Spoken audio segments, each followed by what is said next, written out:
తారీఖున మీ సేవలోనే ఉంటాం. నేను ఎప్పటికప్పుడు అందరికీ ఒకటే మాట చెప్పాను. ఈరోజు దేశంలో ఎక్కడా ఇవ్వని విధంగా దగ్గర మీరు చూస్తే 4,000, 6,000, 10,000, 15,000 రూపాయలు పింఛన్లకు ఇస్తున్నాం.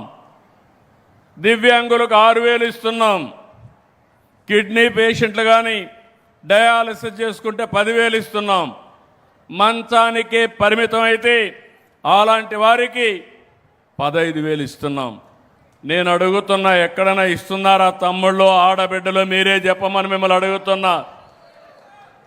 దగ్గర 2,730 కోట్లు నెలకు ఖర్చు పెడుతున్నాం. 63 లక్షల మందికి ఇస్తున్నాం. ఇప్పటికీ 60,000 కోట్ల రూపాయలు ఒక్క పింఛన్ కింద పేదవాళ్లకు భరోసా ఇచ్చిన ఏకైక ప్రభుత్వం ఎన్డీఏ ప్రభుత్వం అని చెప్పి కూడా నేను మీ అందరికీ విజ్ఞప్తి చేస్తున్నా. ఇంకో పక్కన మీరు చూసి తమిళనాడు ఉంది, 1,000 రూపాయలు ఇస్తారు. ఇప్పుడు కొత్తగా 2,000 ఇస్తామని ఎన్నికల మేనిఫెస్టోలో పెట్టారు. అలాంటిది మన రాష్ట్రంలో 4,000 నుంచి 15,000 ఇస్తున్నాం. ఎక్కడా దేశంలో ఏ రాష్ట్రంలో ఇవ్వడం లేదు. అయితే మీరు కూడా ఒక విషయం గుర్తుపెట్టుకోవాల్సిన అవసరం ఉంది. ఈ జిల్లాలోనే 2,91,000 కుటుంబాలకి 128 కోట్లు నెల ఇస్తున్నాం. ఉదయగిరిలో 39,300 మందికి 17,81,00,000 ఇస్తున్నాం. వింజమూరులో 5,484 మందికి 2,47,00,000 ఇస్తున్నాం. నేను ఇంకొక మాట కూడా చెప్తున్నాను. నేనేదో మొక్కుబడిగా ఇవ్వడం లేదు, గౌరవప్రదంగా ఇస్తున్నాం. మీ ఇంటికి నిద్రలేస్తానే మీ తలుపు కొట్టి మీకు గుడ్ మార్నింగ్ చెప్పి మీ ఇంటి దగ్గరనే పింఛన్లు ఇచ్చే కార్యక్రమాన్ని ఏర్పాటు చేశాం. గౌరవప్రదంగా మీ ఆత్మ గౌరవాన్ని నిలబెట్టే విధంగా, పేదవాడంటే చులకన భావం లేకుండా మీకు ఇచ్చే కార్యక్రమానికి శ్రీకారం చుట్టాం. ఈరోజు ఒక పెన్షన్ వల్ల మీ అందరిలో ఒక భద్రత కల్పించాం. అభివృద్ధి ఏ విధంగా చేయాలనో చేసి చూపిస్తున్నాం. ఇంకో పక్కన మీరందరూ ఒకసారి గుర్తుపెట్టుకుంటే సూపర్ 6 చెప్పాను. నా జీవితంలో నేను కూడా ఎన్నో కార్యక్రమాలు చేశాను. కానీ ఆ రోజు నేను హామీ ఇచ్చినప్పుడు అనిపించింది చేయగలుగుతామా అనిపించింది. కానీ నాకు మీ మీద అభిమానంతో చేయాలి తప్పదని ఆ రోజు నిర్ణయించుకున్నాను. వచ్చిన వెంటనే పింఛన్లు ఇచ్చాం. తల్లికి వందనం. ఎంతమంది పిల్లలుంటే అంతమందికి 15,000 రూపాయలు చొప్పున మీకు అందించిన ప్రభుత్వం ఈ ప్రభుత్వం. మళ్ళీ జూన్ వస్తుంది. జూన్లో మీ పిల్లలు స్కూలుకు పోయే రోజున తల్లుల అకౌంట్లో టెన్షన్గా డబ్బులు వేసే బాధ్యత మాదని మరొకసారి మీ అందరికీ విజ్ఞప్తి చేస్తున్నా. స్త్రీ శక్తి సూపర్ హిట్ అయింది. మొన్నటి వరకు మా ఆడబిడ్డలు బయట పోవాలంటే ఆలోచించేవాళ్ళు. ఇప్పుడు జల్సాగా ఎక్కడికి పోవాలన్నా, పుణ్యక్షేత్రాలు కావచ్చు, అమ్మగారింటికి కావచ్చు, కూతుర్ని చూడాలన్నా కావచ్చు, ఉద్యోగానికి పోవాలన్నా దర్జాగా పోయే ఏర్పాటు చేసింది ఈ ప్రభుత్వం. అవునా కాదా అని మిమ్మల్ని అడుగుతున్నా. మా ఆడబిడ్డలు వంట చాలా కష్టంగా ఉండేది, ఇప్పుడు కూడా కష్టాలు ఉన్నాయి. యుద్ధం వచ్చింది, వంట గ్యాస్ కొరత వస్తూ ఉంది. అయినా ఎక్కడ కూడా ఎన్ని ప్రయత్నాలు చేయాలనో అన్ని ప్రయత్నాలు చేస్తున్నాం. నేను ఒకటే మీ అందరినీ కోరుతున్నాను. ఈరోజు మీరు చూస్తే 3 ఒరిజినల్గా దీపం కింద ఆడబిడ్డలు గ్యాస్ సిలిండర్తో వంట చేయొచ్చని చేసింది నేనే చేశాను కంబైన్డ్ ఆంధ్రప్రదేశ్లో. ఇప్పుడు 3 సిలిండర్లు ఉచితంగా ఇస్తున్నాం. రేపు రాబోయే రోజుల్లో మీ దగ్గర ప్రాంతాల్లో పైపులో కానీ గ్యాస్ వస్తే పిఎన్జి తీసుకోమంటున్నాను. దానికి కూడా 2 నెలలకు ఒకసారి 200 రూపాయలు మీ అకౌంట్లో వేస్తాం. అంటే మొత్తం కలిసి 400 వేస్తాం. అంటే సంవత్సరానికి 2400 రూపాయలు ఎవరైనా పైప్డ్ గ్యాస్లో తీసుకుంటే మీకు ఇచ్చే బాధ్యత నాదని మరొక్కసారి విజ్ఞప్తి చేస్తున్నా.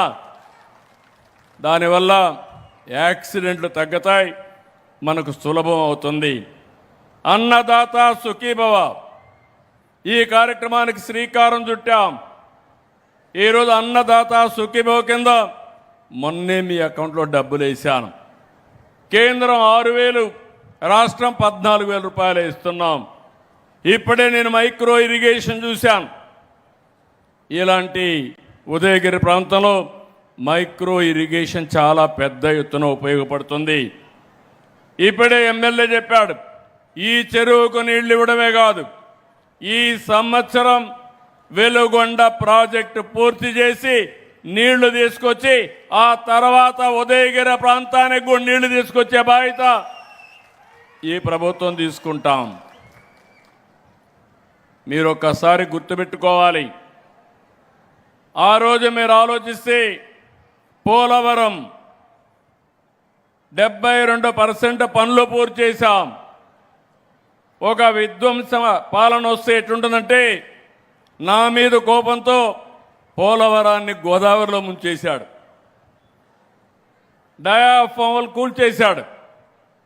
440 కోట్లతో పూర్తి చేశాం. తిరిగి మళ్ళీ 1000 కోట్ల రూపాయలు ఖర్చు పెట్టి ఆ పని కూడా పూర్తి చేసి నిన్నే కేంద్రం 1300 కోట్లు మళ్ళా ఇచ్చారు. రేపు గోదావరి పుష్కరాల కంటే ముందు పోలవరం ప్రాజెక్టుని జాతికి అంకితం చేసే బాధ్యత ఈ ప్రభుత్వం తీసుకుంటుంది. దీనివల్ల కృష్ణా డెల్టాకు నీళ్లు వస్తాయి. రాబోయే రోజుల్లో నాగార్జున సాగర్కు నీళ్లు తీసుకొస్తాం. ఇంకా పైకి నల్లమల సాగర్కి తీసుకొస్తే ఇంకా మీ ఉదయగిరి కూడా సమస్య ఉండదని చెప్పి నేను మీకు తెలియజేస్తున్నా. అటు శ్రీశైలం ఉంటుంది, ఇటు పోలవరం నీళ్లు కూడా వచ్చే అవకాశం ఉంటుంది. ఒక పక్క సంక్షేమాన్ని పెద్ద ఎత్తునిస్తున్నాం, ఇంకో పక్క ఈరోజే ఇంకో కార్యక్రమాన్ని కూడా మా చేనేత కార్మికులకు అనౌన్స్ చేస్తాను. ఇంకో పక్క మీరు చూస్తే అభివృద్ధికి సంక్షేమ కార్యక్రమాల్లో మీరు ఏ విధంగా అయితే జన్మభూమి స్ఫూర్తి తీసుకున్నారో అదే యాంగిల్లో కార్యక్రమాన్ని తీసుకున్నాను. ఈరోజు నేను సంక్షేమ కార్యక్రమాలు ఇస్తున్నాను, చాలా కుటుంబాలకు ఉపయోగపడతా ఉంది. అయినప్పటికీ కూడా ఆర్థిక అసమానతలు ఉన్నాయి, పేదవాడి జీవన ప్రమాణాలు పెరగడం లేదు. అందుకే నేను ఒక వినూత్నంగా ఒక కార్యక్రమం ఆలోచించాం. అదే P4, public private peoples partnership. అంటే డబ్బులుండే వాళ్ళు డబ్బులు లేని వారికి సహాయం చేయడం సామాజిక బాధ్యత. మొన్న తిరుపతిలోనే మొదటి సంవత్సరం పూర్తి చేసుకుని ఆ కార్యక్రమాన్ని నిర్వహించాం. ఇక్కడ మీరు గుర్తుపెట్టుకోవాల్సింది మార్గదర్శి బంగారు కుటుంబం అంటే MBK. పైనుండే 10%, కింద నుండే 20% దత్తత తీసుకోవాలి. ఇప్పుడు ప్రభాకర్ రెడ్డి గారు ఉన్నారు, ఆయన వ్యాపారాలు చేస్తున్నాడు, 10 రూపాయలు సంపాదించాడు, ట్రస్ట్ పెట్టాడు, ట్రస్ట్ ద్వారా పనులు చేస్తున్నాడు. నేను తీసుకున్న వినూత్నమైన కార్యక్రమం ఇంకొక స్టెప్ ముందుకెళ్తున్నాం.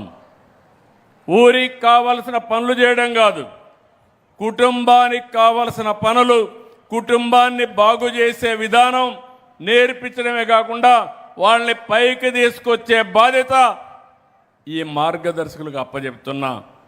నిన్నే అదాని వస్తే 25,000 కుటుంబాలని దత్తత తీసుకోవడానికి సిద్ధంగా ఉన్నారు. 1 సంవత్సరం కాదు, short term, medium term, long term తీసుకుని వాళ్ళ పిల్లల్ని చదివించాలంటే చదివించి, వాళ్ళ ఆస్తుల వల్ల ఆదాయం పెంచాలంటే పెంచి, అందరితో సమానంగా ఆర్థిక అసమానతను తగ్గించి పేదవాడు కూడా ఆనందంగా బతకడానికి మిమ్మల్ని పైకి తీసుకొచ్చేదానికి ఈ కార్యక్రమానికి శ్రీకారం చుట్టాం. ఈ కార్యక్రమం భవిష్యత్తులో పెను మార్పులకు దారితీస్తుంది. ఈరోజు సమాజంలో మీరు ఒకసారి గుర్తుపెట్టుకోవాలి, అభివృద్ధి జరుగుతూ ఉంది. కొంతమంది వ్యక్తులు పైకి వస్తున్నారు. దీనివల్ల కోటీశ్వరులు పెరుగుతున్నారు. నిరుపేదలు కూడా అదే సంఖ్యలో పేదరికంలో ఉండే పరిస్థితికి వచ్చారు. ఈ ఆర్థిక అసమానతను తగ్గించాలి. ఈ ఆర్థిక అసమానతను తగ్గించడానికి ఒకే ఒక మార్గం, అదే P4 అని చెప్పి కూడా నేను మీకు తెలియజేస్తున్నా.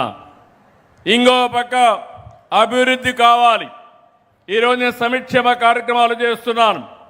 సంక్షేమం చేయాలంటే డబ్బులు కావాలి. డబ్బులు కావాలంటే అభివృద్ధి జరగాలి. దానివల్ల ఆదాయం పెరుగుతుంది, ఉద్యోగ అవకాశాలు పెరుగుతాయి. ఈరోజు నెల్లూరు జిల్లా కేంద్రంగా చేసుకుని అనేక అభివృద్ధి కార్యక్రమాలకు ముందుకు పోతున్నాం.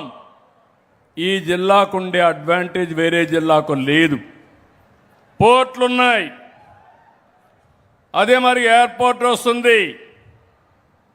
ఇంకో పక్క మంచి నేషనల్ హైవే ఉంది, కృష్ణపట్నం ఉంది, రేపు ఎల్లుండి రామాయంపట్నం వస్తుంది, దుగ్గరాజపట్నం వస్తుంది. రామాయంపట్నం వస్తే ఇక్కడ నుంచి 40 కిలోమీటర్లో మీరు పోర్ట్ రీచ్ అయ్యే పరిస్థితి వస్తుంది. దీనివల్ల పరిశ్రమలు వస్తాయి. రామాయపట్నంలో BPCL అయితే 1,00,000 కోట్ల రూపాయలు ఖర్చు పెట్టి రిఫైనరీ పెడుతున్నారు. ఇండోసోల్ ఫ్యాక్టరీ వస్తూ ఉంది. దగ్గర 4,000 మందికి ప్రత్యక్షంగా ఉద్యోగాలు వస్తాయి. ఇంకో పక్క అనేక పరిశ్రమలు వచ్చే అవకాశం ఉంటుంది. ఇంకొక పక్క ఈరోజే మీరు ఒకసారి చూస్తే ఇక్కడ ఉదయగిరిలో 2 ప్రాజెక్టులు వచ్చాయి. ఈ 2 ప్రాజెక్టులు మీరు చూసినప్పుడు 500 కోట్లతో రక్షణ సామగ్రి తయారు చేయడానికి ప్రీమియం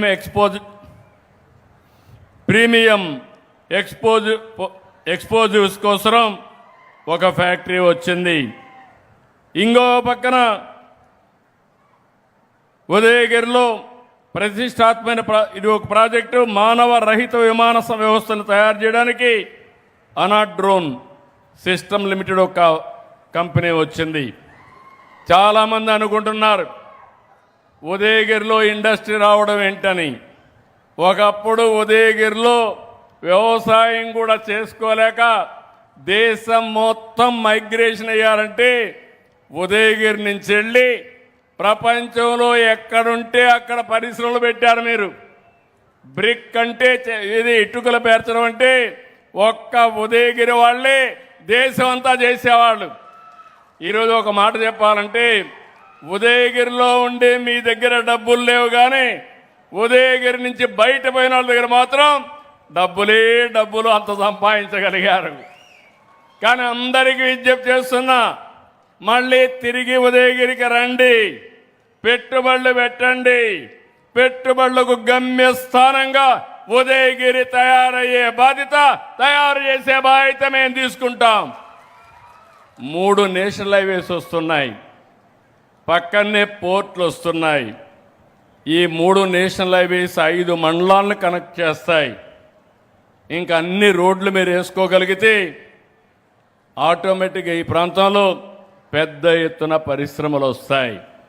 నీళ్ళు ఒకటే కొరత ఉంది. ఒకటే హామీ ఇస్తున్నా, ఈ ప్రాంతానికి నీళ్లు తీసుకొచ్చే బాధ్యత మేము తీసుకుంటే ఈ ప్రాంతం ఎవ్వరు కూడా అభివృద్ధి ఆపలేరని మరొకసారి మీ అందరికీ విజ్ఞప్తి చేస్తున్నా. ఈ జిల్లాలో మీరు ఒక్కసారి చూస్తే 30,000 కోట్ల రూపాయల వ్యయంతో ఇస్కో సెజ్ వస్తూ ఉంది. దీంట్లో ఒక 80,000 మందికి ఉద్యోగాలు వస్తాయి.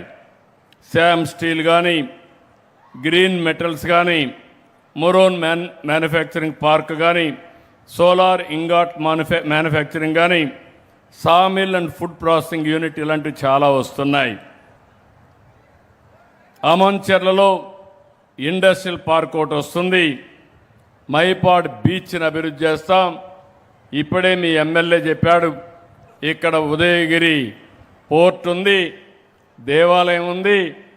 మీరు చేయూతనిస్తే బ్రహ్మాండమైన టూరిజం హబ్గా ఉదయగిరిని తయారు చేసే అవకాశం ఉంటుంది. ఒక పర్యాటక కేంద్రంగా తయారు చేస్తాం. ఒక పక్క అభివృద్ధి చేస్తున్నాయి. ఇంకొక విషయం కూడా మీరు గుర్తుపెట్టుకోవాలి.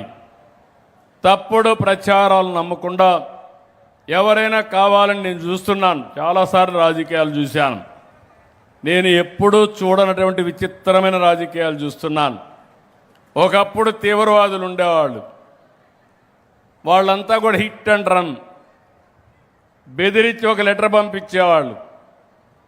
10 కోట్లు ఇవ్వాలంటే ఇవ్వాలి, ఇవ్వకపోతే వాళ్ళని చంపేసేవాళ్ళు. ఎక్కడ ఉండేవాళ్ళు కనపడేవాళ్ళు కాదు. ఎక్కడో అడవుల్లో దాంకొని ఎప్పుడో వచ్చి చేయాల్సిన పని చేసి వెళ్ళిపోయి భయపెట్టేవాళ్ళు. 30 ఏళ్లకు మునుపు మీరు చూసుకుంటే నేను పెద్ద ఎత్తున పోరాడాను. కడాన తిరుమల తిరుపతి దేవస్థానం దగ్గరని, అలిపిరి దగ్గరని 23 క్లెయిమోర్ మైన్స్ నా మీద బ్లాస్ట్ చేసే పరిస్థితికి వచ్చారు. ఆ రోజు భయపడలేదు. సాక్షాత్తు వెంకటేశ్వర స్వామి నన్ను కాపాడాడు తప్ప ఇంకోటి కాదు. అంత ప్రమాదం. ఈరోజు నేను చూస్తున్నాను ఒక పార్టీని. ఈ పార్టీ దానికంటే ప్రమాదం. బాబాయిని హత్య చేసి నా నెత్తిన పెడతారు. ఎలాంటి పార్టీ అర్థం చేసుకుని, అది కూడా ముఖ్యమంత్రి పైన. అంటే ఏది కూడా లెక్కలేనితనం. కళ్ళార్పకుండా అబద్ధాలు చెప్పేస్తారు. మనకే ఆశ్చర్యం వేస్తుంది, ఇది నిజమా అబద్ధం అని. అలాంటి పరిస్థితులు తెస్తారు. ఈరోజు ఇక్కడ జువ్వల దిన్నుంది. కొంతమంది అవాస్తవాలు మాట్లాడుతున్నారు. కావాలని చెప్పి తప్పుడు ప్రచారాన్ని ఇచ్చి రాజకీయ లబ్ధి కోసం ఇది చేస్తున్నారు. కృష్ణపట్నం పోర్టును కమర్షియల్ పోర్టుగా ఏర్పాటు చేసినప్పుడు జువ్వల దిన్న హార్బర్ తెరపైకి వచ్చింది. 2004 తర్వాత నాటి కాంగ్రెస్ ప్రభుత్వం పట్టించుకోలేదు. ఆ రోజు నేను కూడా వచ్చి పెద్ద ఎత్తున ఆందోళన చేశాను. 2009లో 2011లో ఆనాటి ప్రభుత్వం హార్బర్ నిర్మిస్తామన్నారు, కానీ ఎక్కడా పట్టించుకున్న సందర్భం లేదు. 2018-19లో మళ్ళీ నేను ఆలోచించి కేంద్రానికి ఒకటి పంపించి, మేము సగం డబ్బులు ఇస్తాం, మీరు సగం డబ్బులు ఇమ్మని దగ్గర ఆ రోజు మీరు చూస్తే ఈ ప్రాజెక్టు కోసం రాష్ట్ర ప్రభుత్వమే, ఆనాటి తెలుగుదేశం ప్రభుత్వమే కేంద్రానికి పంపించాం. దానివల్ల 288 కోట్ల రూపాయలు సమానంగా ఇద్దరు భరించాలని చెప్పి పెట్టాం. ఆ తర్వాత శాంక్షన్ అయింది. ఇది వాస్తవం. అలాంటి వాస్తవం ఉంటే దీన్ని వక్రీకరించి మాట్లాడుతున్నారు. ఇంకో పక్క ఈరోజు మీ అందరికీ హామీ ఇస్తున్నాం, మా ఎమ్మెల్యేలు కానీ ఎంపీలు కానీ ఎవ్వరు కూడా మత్స్యకారులకు అన్యాయం చేసే పరిస్థితి ఉండదు. ఉన్నా నేను ఒప్పుకోనని మరొక్కసారి మీ అందరికీ విజ్ఞప్తి చేస్తున్నా. ఈరోజు తమిళనాడు నుంచి, పాండిచ్చేరి నుంచి వాళ్ళ బోట్స్ ఇక్కడికి వచ్చి ఇక్కడ కావాలని మన ఫిష్ని వాళ్ళు తీసుకునే పరిస్థితికి వస్తున్నారు. నేను ఒకటే మీ అందరికీ హామీ ఇస్తున్నా, ఒకప్పుడు 14-15 బోట్లు పెట్టి ఎక్కడికక్కడ సెక్యూరిటీ పెట్టి వేరే ప్రాంతాల నుంచి బోట్లు రాకుండా అడ్డుకుంటే అవన్నీ కూడా రిపేర్లు చేయించి నిరుపయోగం చేసే పరిస్థితికి వచ్చారు. మళ్ళీ ఒక 2 రిపేర్లు చేశాం. ఇంకొక 2 కావాలంటే కొంటాం. నేను ఒకటే విజ్ఞప్తి చేస్తున్నాను తమిళనాడు జాలర్లకు కూడా. తమిళనాడు ప్రాంతానికి ఆంధ్ర వాళ్ళు వచ్చి టెన్షన్ క్రియేట్ చేయడం కరెక్ట్ కాదు. మీరు కూడా అక్కడి నుంచి ఇక్కడికి వచ్చి ఇక్కడ మత్స్యకారుల్లో టెన్షన్ క్రియేట్ చేయడం కరెక్ట్ కాదు. ఒకవేళ ఎవరైనా వస్తే వాళ్ళని ఎట్టి పరిస్థితుల్లో ఉపేక్షించాం, నియంత్రణ చేసే బాధ్యత ఈ ప్రభుత్వం తీసుకుంటామని మరొక్కసారి మీ అందరికీ హామీ ఇస్తున్నా. ఇక్కడే నెల్లూరు కలెక్టర్ ఉన్నాడు, తిరుపతి కలెక్టర్ కూడా ఆదేశాలు ఇచ్చాను. ఇద్దరికి చెప్తున్నాను, ఒకవేళ ఎవరు చెప్పరు, ఎవరైనా చెప్పినా మీరు వినొద్దండి. ఇది నా ఆదేశం అని మరొక్కసారి మీ అందరి ముందర వారికి స్పష్టం చేస్తున్నాను. ఈరోజు ఇంకొక పక్కన ఈ కార్యక్రమాలు చేసి నిన్ననే మీరు చూస్తే ఒక పెద్ద ఎత్తున ఒక కార్యక్రమానికి శ్రీకారం చుట్టాం. 2,50,000 ఇండ్లు గృహప్రవేశాలు చేశాం. 21 నెలల్లో 5 లక్షల ఇండ్లకు గృహప్రవేశాలు చేశాం. ఇంకో పక్కన రాబోయే 5-6 నెలల్లో ఇంకొక 4,50,000 చేస్తాం. ప్రతి ఒక్కరికి ఇల్లు కట్టించే బాధ్యత, ప్రతి ఒక్కరికి ఇంటి జాగా ఇప్పించే బాధ్యత ఈ ప్రభుత్వం తీసుకుంటామని మీ అందరికీ హామీ ఇస్తున్నా. ఇంకో పక్కన మీరు ఒకసారి చూస్తే ఇది కాకుండా ఈరోజు ఇక్కడికి వచ్చినప్పుడు ఒక విషయం మీకు చెప్పాలి. నేను ఆ సబ్జెక్ట్ పోయే మునుపు ఈ ప్రభుత్వం సుపరిపాలనకు నాంది పలుకుతున్నాం. నేను సంక్షేమ కార్యక్రమాలన్నీ చెప్పాను, అభివృద్ధి ఏ విధంగా చేస్తున్నాం చెప్పాను. ఇంకో పక్క ఎక్కడికక్కడ మీరు ఒకసారి చూస్తే పెద్ద ఎత్తున సమస్యల పరిష్కారం కూడా. ఈరోజు మీకు ఏ పని జరిగినా నేను పింఛన్ ఇచ్చాను. పింఛన్ ఇచ్చినాక ఇప్పటికి ఎంతమందికి ఇచ్చామో ఆన్లైన్లో మేము చూసుకుంటున్నాం. ఎక్కడిచ్చామో టెక్నాలజీ ద్వారా ఆడిట్ చేస్తున్నాం. ఈరోజు రేపు మళ్ళా మీకు ఒక మెసేజ్ పంపిస్తున్నాను. ఎవరైతే పింఛన్ ఇచ్చిన అధికారి మర్యాదగా ప్రవర్తించాడా, డబ్బులేమని అడిగాడా, లేకుంటే మీకు సకాలంలో ఇచ్చాడా, ఇవన్నీ కూడా తెప్పించి నేను కరెక్ట్ చేస్తున్నా. నేను అడుగుతున్నా, మీ అందరికీ ఫోన్లు వస్తున్నాయా లేదా అని అడుగుతున్నాను. వస్తున్నాయా? వాట్సాప్ వస్తూ ఉందా? మనమిత్ర వస్తూ ఉందా? వస్తూ ఉందంటే చేతుల పైకెత్తండి. కొంతవరకు ఉంది. కలెక్టర్కి ఆదేశాలు ఇచ్చాను, తెలియని వాళ్ళకి ఎట్లా వాడాలనో నేర్పించమని. రెండోది, ఒకవేళ మీరు రాయడం తెలియకపోయినా హాయ్ అని మీరు మెసేజ్ పెడితే అది చేసి మళ్ళా మీకు చెప్పే బాధ్యత తీసుకుంటాను. ఒకవేళ మీకు తెలియకపోయినా నేను కావాలంటే మెసేజ్ వాయిస్లో పంపిస్తాను. వాయిస్లో పంపిస్తే దీని మీరు చెప్తే దాన్ని మళ్ళా ఏఐ ద్వారా కన్వర్ట్ చేసుకుని దాన్ని అర్థం చేసుకుని మీ సమస్యలు పరిష్కారం చేస్తాను. ఇక్కడే జిల్లా ఆఫీసర్లు ఉన్నారు, మా కలెక్టర్ గారు ఉన్నారు. వీళ్ళందరినీ చూస్తే ఈరోజు మొత్తం జిల్లా అంతా కూడా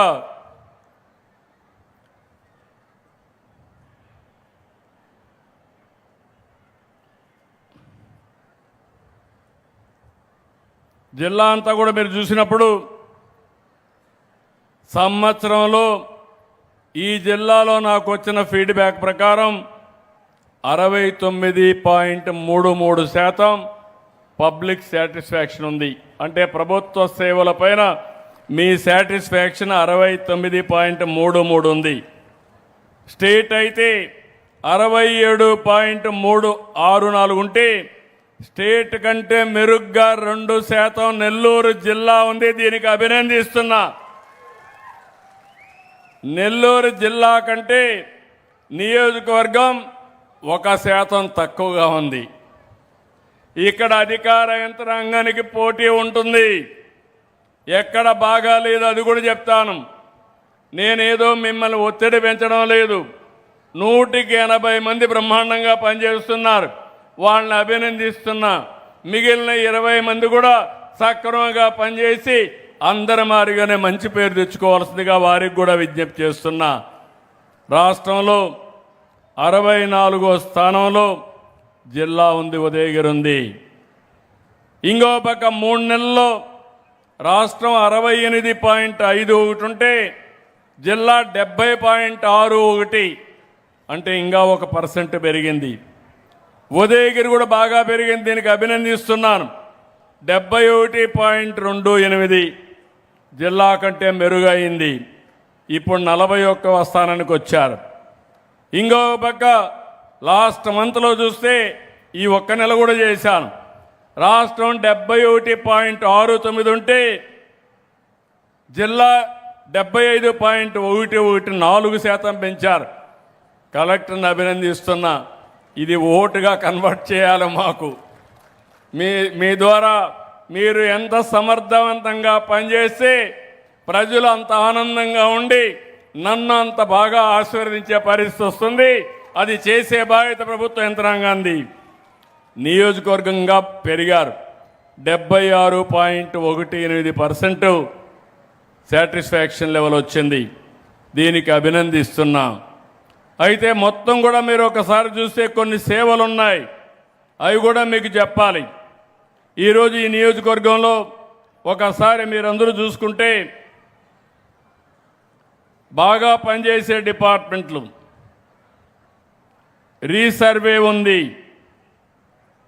రీసర్వే మీరు చూసినప్పుడు ఇంకా ఇంప్రూవ్ చేసుకోవాల్సిన అవసరం ఉంది. జిల్లా 11.46% ఉంటే మీది 3.2% ఉంది. అంటే మీరు ఇంప్రూవ్ చేసుకోవాలి. యూరియా అవైలబిలిటీ జిల్లా 7.79 ఉంటే మీ దగ్గర 2.44 ఉంది. మిడ్ డే మీల్ స్కీమ్ జిల్లా 6.56 ఉంటే మీ దగ్గర 7.75 మైనస్ ఉంది. ఉన్నారా ఇక్కడ మిడ్ డే మీల్ చూసేవాళ్ళు ఎవరన్నా? రాకపోతే రాసుకోవాలి. మీటింగ్లో చెప్పా, రాబోయే రోజుల్లో ఎక్కడ లోటుపాట్లుంటే కరెక్ట్ చేయండి. ఇన్ఫ్రాస్ట్రక్చర్ లోటుంటే కరెక్ట్ చేయండి. ఎక్కడన్నా ఇబ్బందులుంటే కరెక్ట్ చేయండి. నేను ఖర్చు పెట్టే ప్రతి ఒక్క పైసా ప్రజలకు చెందాలి, ప్రజలకు న్యాయం జరగాలి. మీకు కూడా అండగా ఉండే బాధ్యత నాది. మీరు కూడా ప్రజలకు మెరుగైన సేవలు అందించే బాధ్యత మీదని కూడా మీకు తెలియజేస్తున్నా. తొందరలో మళ్ళా సర్ప్రైజ్ వస్తా. ఆకస్మిక తనిఖీలు పాత రోజులు గుర్తు చేస్తూ మళ్ళా వచ్చి ఎక్కడన్నా పని సరిగా జరగకపోతే అక్కడ శ్రద్ధ పెడతా. బాగా చేసిన వాడిని అభినందిస్తా. బాగా చేయకపోతే మాత్రం నేను కూడా మీకు నేర్పిస్తా. నేర్చుకోకపోతే మాత్రం వదిలిపెట్టనని చెప్పి మీకే కాదు మా పార్టీ వాళ్ళకు కూడా అదే చెప్తున్నా. ఏ ఒక్క వ్యక్తి ఈ మహాయజ్ఞానికి నష్టం కలిగించే పరిస్థితి రావడానికి వీలు లేదు. బీసీ వెల్ఫేర్ హాస్టల్స్ రాష్ట్రం కంటే మెరుగ్గా ఉంది, జిల్లా కంటే మెరుగ్గా ఉంది. జిల్లా 5.35 అయితే ఇక్కడ 6.05% మెరుగ్గా ఉంది.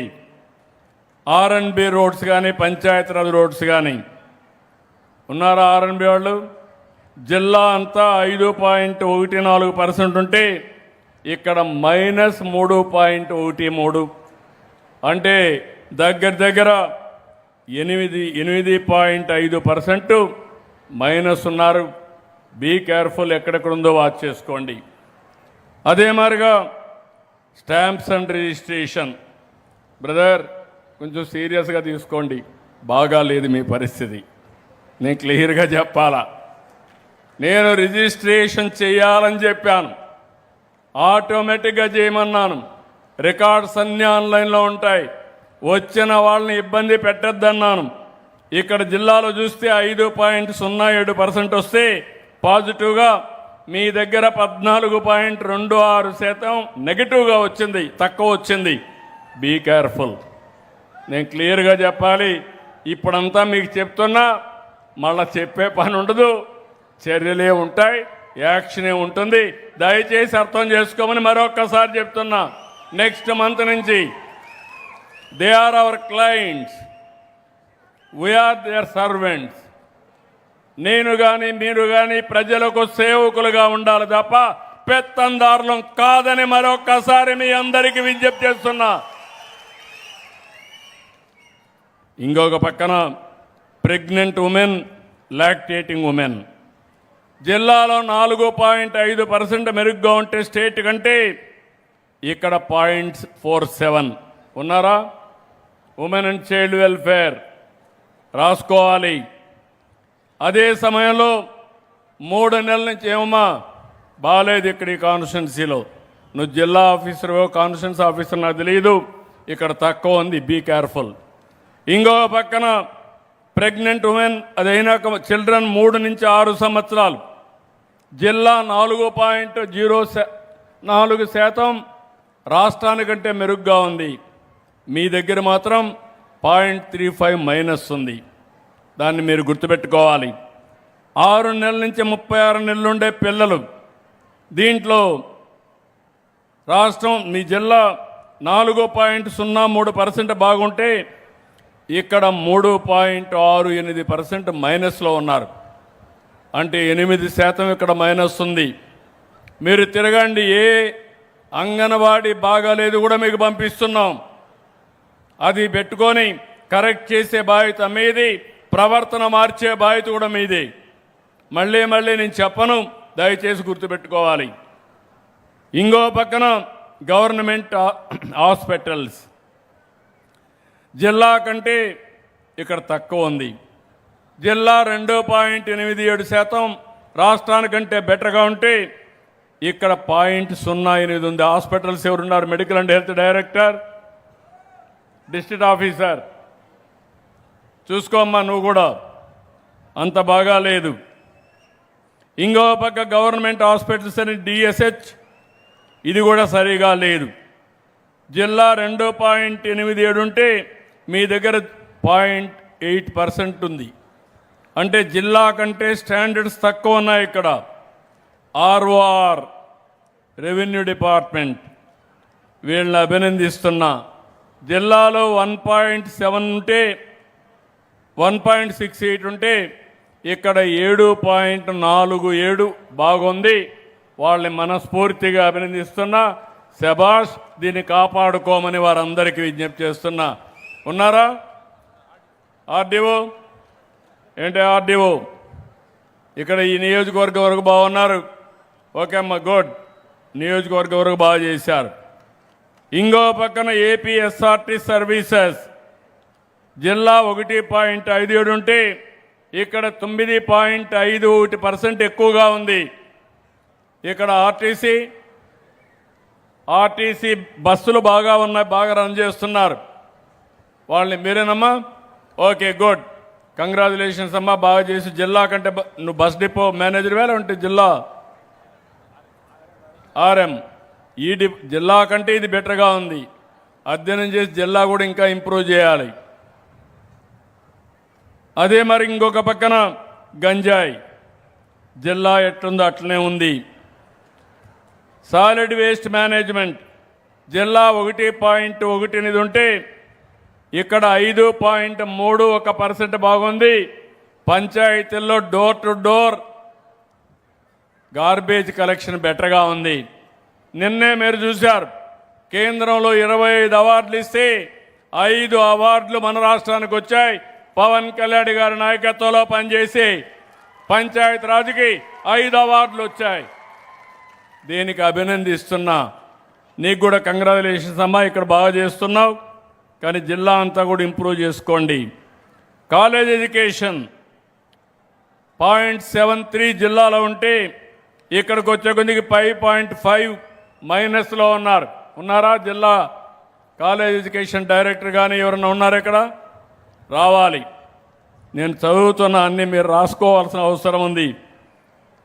అదే మరి గ్రామ సచివాలయం స్వర్ణ కార్యాలయం, ఇందులో మీరు చూస్తే జిల్లా 0.63 ఉంటే ఇక్కడ 2.18 మైనస్ ఉంది. ఎవరమ్మా ఇక్కడ జిల్లాలో ఎవరు చూస్తున్నారు? ఆఫీసర్ ఎవరు? డిప్యూటీ సిఇఓ రాలేదు. నోట్ చేసుకోండి, next time better to come. నేను ఇక్కడ మిమ్మల్ని అందరినీ కూడా, ఎందుకంటే ఒక బాధ్యత ఫిక్స్ చేయడానికి రమ్మన్నాను. గవర్నమెంట్ హాస్పిటల్స్ అన్నీ, ప్రైమరీ హెల్త్ సెంటర్ యూపీహెచ్సి జిల్లా కంటే బెటర్గా ఉంది. 0.57 జిల్లా ఉంటే ఇక్కడ 4.09 ఉంది. దీపం జిల్లా రాష్ట్రంతో సమానంగా ఉంది, ఇది కూడా సమానంగా ఉంది. ఎఫ్ లైన్ సర్వే జిల్లాలో 0.16 ఉంటే 5.37% బెటర్గా ఉన్నారు. కంగ్రాచులేషన్స్. రెవెన్యూ డిపార్ట్మెంట్ మెరుగ్గా పనిచేస్తున్నారు. మీ కలెక్టర్ కూడా ఒక మంచి కార్యక్రమం చేశారు. గ్రామానికి నెలకు ఒక గ్రామానికి పంపిస్తారు. 4 సార్లు వెళ్తారు. మొదటిసారి వచ్చినప్పుడు వాళ్ళందరితో మాట్లాడతారు. రెండోసారి మళ్ళీ వెళ్తారు. మూడోసారి వెళ్తారు. 4ఓసారి వెళ్తారు. ఏ సమస్య అయినా పరిష్కారం కాకపోతే మీకు నచ్చజెప్పి న్యాయం చేసే బాధ్యత ఈ యంత్రాంగం తీసుకుంటున్నాం. ఇది వినూత్నమైన కార్యక్రమం. గట్టిగా చప్పట్లు కొట్టి అభినందించండి. చాలామంది బంధువులు, అన్నదమ్ముళ్ళు ఓపిక తగ్గిపోయింది, ఆశ మాత్రం పెరిగిపోయింది. బ్రదర్స్ మధ్య కూడా గొడవలు. ఒక తండ్రికి పుట్టిన పిల్లలు 1 సెంటు అటొస్తే ఇటొస్తే న్యాయం చేసుకోవడానికి మీరు ముందుకు రాకుండా నేరుగా పోలీస్ స్టేషన్ దగ్గరికి వెళ్ళి తగరాదులు పెట్టుకొని పొలం దగ్గర ప్రారంభమవుతుంది. ఇంటి దగ్గర ఆ కోడి మా ఇంటికి రాకూడదు, మన కోడి ఆ ఇంటికి పోకూడదు, ఆ పక్షి మన ఇంటికి రాకూడదు, మన పక్షి ఆ ఇంటికి పోకూడదు. ఎక్కడికి పోతున్నాం? ఇవన్నీ ఓపిక పూర్తిగా నశించింది. మొన్న ఒక చిన్న సంఘటన చెప్తున్నా మీకు. మంగళగిరిలో భార్యాభర్త సెల్ ఫోన్ టీవీ చూసుకుంటుంది భార్య. భర్త కూర్చున్నాడు. కూర్చొని ఈవిడ సౌండ్ ఎక్కువ పెట్టుకునింది. సౌండ్ ఎక్కువ పెట్టుకున్నాక భార్య అనింది. భర్త అన్నాడు, కొంచెం సౌండ్ తగ్గించుకో, ఎక్కువ ఉంది అంటే ఆ మాట, ఒక్క మాటకు భర్త మీద కోపం వచ్చి భర్తను చంపేసింది. అంటే ఆవిడ తప్పు కాదు. ఇటీవల కాలంలో మీరు టీవీలు చూడడం, అది కూడా ఈ సీరీస్ వస్తూ ఉంటాయి. సీరియల్ అన్నీ నేరాలు ఘోరాలు చేసే సీరియళ్ళని చూడడం, ఫోన్లో ఇటన్నీ చూడడం, మనసు పాడు చేసుకోవడం. అక్కడి నుంచి మీరు ఎవరు ఒక చిన్న మాట మాట్లాడినా మీకు ఇరిటేషన్ రావడం, మెంటల్ ఇంబ్యాలెన్స్ కావడం. నేను అందుకే దీనికి కూడా క్లాసులు పెడుతున్నా. నిన్న కూడా మా ఎమ్మెల్యే పోయి వేరే ఆఫీస్ మీద పడ్డాడు. నేను ఒకటే చెప్తున్నా, అధికారులు కానీ, ఎమ్మెల్యేలు కానీ, ప్రజాప్రతినిధులు కానీ, పబ్లిక్ కానీ ఒకవేళ మీకు టెన్షన్ ఎక్కువగా ఉంటే ఒక 20 నిమిషాలు మెడిటేషన్ చేయండి. కొంపలు ఏమి కూలిపోవు. మైండ్ని కంట్రోల్ చేసుకోండి. అవసరమైతే యోగా క్లాసులు పెట్టిస్తా, మెడిటేషన్ ప్రాణాయామం పెట్టిస్తాం. మనం అందరం బతికేది ఆనందంగా ఉండాలని అనుకుంటాం, కానీ టెన్షన్లో ఆరోగ్యం పోగొట్టుకొని లేనిపోని ఇబ్బందులు తెచ్చుకోవడం కాదు. తొందరలోనే సంజీవని ఒక ప్రాజెక్టే తీసుకొస్తున్నా. ప్రపంచంలో ఉండే నాలెడ్జ్ని మీ డోర్ స్టెప్కు తీసుకొచ్చి మీకు మెరుగైన ఆరోగ్యాన్ని కల్పించే బాధ్యత, డిజిటల్ హెల్త్ రికార్డ్స్ క్రియేట్ చేసే బాధ్యత ప్రభుత్వం తీసుకుంటున్నాం. దానివల్ల ప్రతి ఒక్కరికి ఏ డాక్టర్ కూడా వస్తాడు. నాకు ఎక్కువగా టెన్షన్ ఉందంటే 15 నిమిషాలు ఏ మెడిటేషన్ చేయాలనో ఆన్లైన్లో నేర్పిస్తాం. ఇలాంటివి కూడా నేను ఎన్ని చేసినా కూడా మీలో కూడా మార్పు రావాలి. మీరేం ఆలోచిస్తున్నారని నేను ఎన్ని చెప్పినా ఆయన అట్నే చెప్తాడు, మేము ఇట్నే చేస్తూ ఉంటారు. ఇది పెద్ద ప్రమాదం వస్తుంది. ఇంకొక పక్కన ఈరోజు మీరు చూస్తే క్రైమ్ అగైనెస్ట్ ఉమెన్ రాష్ట్రం, జిల్లా, నియోజకవర్గం సమానంగా ఉన్నారు. ఎన్టీఆర్ భరోసా జిల్లా ఇక్కడ సమానంగానే ఉన్నారు. రేషన్ డిస్ట్రిబ్యూషన్ 0.44 జిల్లాలో ఉంటే ఇక్కడ 3.07 మైనస్ ఉంది. ఎవరు చూస్తున్నారు? ఇది జాయింట్ కలెక్టర్ ఎవరు? ఇది బాగలేదు బ్రదర్, అక్కడ బాగున్నావు, ఇక్కడ బాగలేవు. Be clear. ఏమన్నా రీసైక్లింగ్ అవుతుందా? Be careful. నేను చెప్తాను, మళ్ళా నేను దొరికితే మాత్రం నేను ఎవరిని వదిలిపెట్టాను. నేను చెప్పడం వరకు నా బాధ. పేదవాడికి ఇచ్చే బియ్యం పేదవాడికే ఉపయోగపడాలి తప్ప రీసైక్లింగ్ చేస్తే మాత్రం ఎవరిని వదిలిపెట్టని మరొకసారి హెచ్చరిస్తున్నా. ప్రజలకు కూడా విజ్ఞప్తి చేస్తున్నా.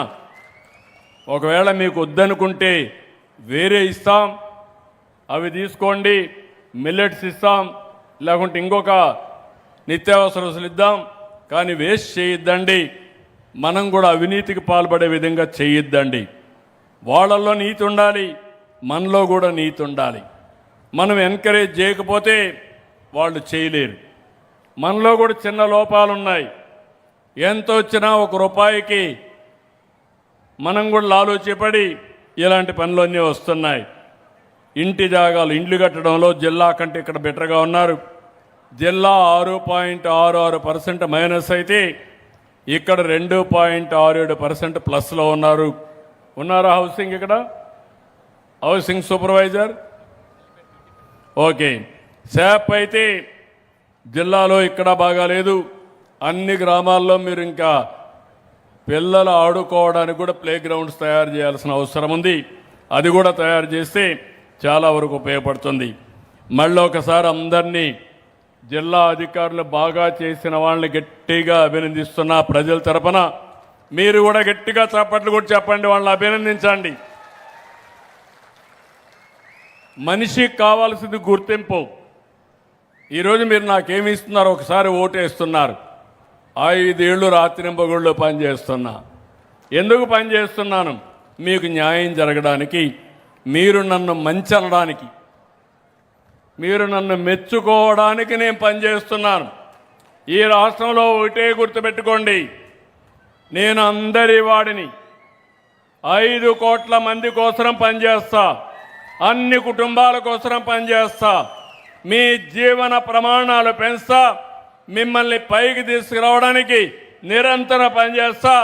భారతదేశంలో నెంబర్ 1 రాష్ట్రం ఏదంటే దానికి చిరునామాగా ఆంధ్రప్రదేశ్ని తయారు చేస్తాం. మీరు కూడా నాకు సహకరించాలి. మీరు కూడా సహకరించి నేను చెప్పినవన్నీ కూడా విని మీరు కూడా ఆచరిస్తే, ఆశీర్వదిస్తే నెక్స్ట్ లెవెల్కి వెళ్తాం. ఈరోజు ఇబ్బందులు ఉన్నాయి, అనేక సమస్యలు ఉన్నాయి. ఆ రోజు మీరు వేసిన ఓటు ఈరోజు కేంద్రంలో మన పరపతి పెంచింది. కొంత ఆర్థిక వెసులుబాటు ఇచ్చారు, లేకపోతే ఆర్థిక వ్యవస్థ వెంటిలేటర్ పైన ఉంది. ఆ రోజు మీరు ఆ ఓటు కానీ ఈకపోయింటే ఈరోజు మీరు ఈ విధంగా కూర్చునే పరిస్థితి కూడా లేదు, నేను మీ దగ్గరకు వచ్చే పరిస్థితి కూడా లేదు. అయితే నేను కానీ, మంత్రులు కానీ, అధికార యంత్రాంగం కానీ రాత్రింబగుళ్ళు కష్టపడి ముందుకు పోతున్నాం. ఈరోజు ఇంకొక కార్యక్రమం తీసుకొచ్చాను. చేనేత మగ్గాలకు ఉచిత విద్యుత్. ఒక్కొక్క కార్యక్రమాన్ని చేస్తూ ముందుకు పోతున్నాం. ఈరోజు హ్యాండ్లూమ్ కానీ పవర్లూమ్ ఉంది. ఆ రోజు మాట ఇచ్చాను, ఈరోజు మాట నిలబెట్టుకుంటున్నాం. హ్యాండ్లూమ్ అయితే దగ్గర ప్రతి ఒక్క హ్యాండ్లూమ్ వర్కర్కి 200 యూనిట్లు, పవర్లూమ్ వర్కర్కి 500 యూనిట్లు చొప్పున ఉచిత విద్యుత్ శక్తి ఈ రోజు నుంచే అమల్లోకి తెస్తున్నామని మీ అందరికీ హామీ ఇస్తున్నా. దీంతో 93,000 చేనేత కుటుంబాలకు లాభం కలుగుతుంది. 11,488 పవర్లూములకి ఈ పథకం వర్తిస్తుంది. 150 కోట్ల రూపాయలు ప్రభుత్వం ఈ పథకం కింద ఏపీఎస్సీబీకి డబ్బులు ఇస్తున్నాం. దీనివల్ల మీరు ఒకసారి చూస్తే హ్యాండ్లూమ్కి 720 రూపాయలు చొప్పున సంవత్సరానికి 8,640 రూపాయలు వాళ్ళకు ఆదా అవుతుంది. పవర్లూమ్కి 18 రూపాయలు నెలకు చొప్పున 21,800 రూపాయలు వాళ్ళకు ఆదా అవుతుంది. నేతన్న సంక్షేమానికి, చేనేత పరిశ్రమ అభివృద్ధికి ఎప్పుడూ ఈ ప్రభుత్వం పనిచేస్తామని చెప్పి కూడా నేను మీకు తెలియజేస్తున్నా. దగ్గర 1,20,000 కుటుంబాలు చేనేత పైన ఆధారపడుతున్నాయి. ఇంత మునుపు కూడా 14-19లో 110 కోట్ల రూపాయలు చేనేత రంగంలో చేనేత కార్మికులు మాఫీ చేశాం. ఈరోజు 110 కోట్లు ఇస్తున్నాం. 5 కోట్లతో థ్రిఫ్ట్ ఫండ్ ఏర్పాటు చేశాం. నేతన్నకు 50 ఏళ్లకే పింఛన్లు కూడా ఇస్తున్నాం. ప్రతి నెల 86,000 మందికి పింఛన్లు ఇచ్చే కార్యక్రమానికి కూడా శ్రీకారం చుట్టాం. నేషనల్ రూరల్ లైవ్లీహుడ్ కింద 5 చోట్ల కొత్త హ్యాండ్లూము క్లస్టర్స్ని ప్రారంభిస్తున్నాం. ఫైనల్గా నేను ఒకటే చెప్తున్నా, ఎప్పుడు కూడా చేనేత కార్మికులకు తెలుగుదేశం పార్టీని కానీ ఎన్డీఏని బలపరిచారు. వాళ్ళ స్ఫూర్తిని నేను ఎప్పుడూ మర్చిపోలేను. అందరూ కూడా కాస్తో కూస్తో పైకి వచ్చారు, కానీ ఇంకా చేనేత కార్మికులకు చాలా ఇబ్బందులు ఉన్నాయి. వాళ్ళ ఇబ్బందులు అంచెల వారీగా పరిష్కారం చేసే బాధ్యత నాది. నిరంతరం వారికి అండగా ఉంటానని మరొక్కసారి మీ అందరి ద్వారా వింజమూరులో హామీ ఇస్తున్నాను. ఇలాంటి కార్యక్రమాలు పేదవారి కోసం నిరంతరం చేస్తాం, ఇంకా ముందుకు వెళ్తాం.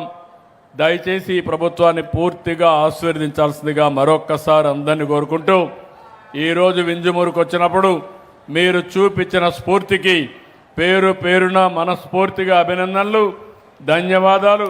అందరికీ నమస్కారాలు.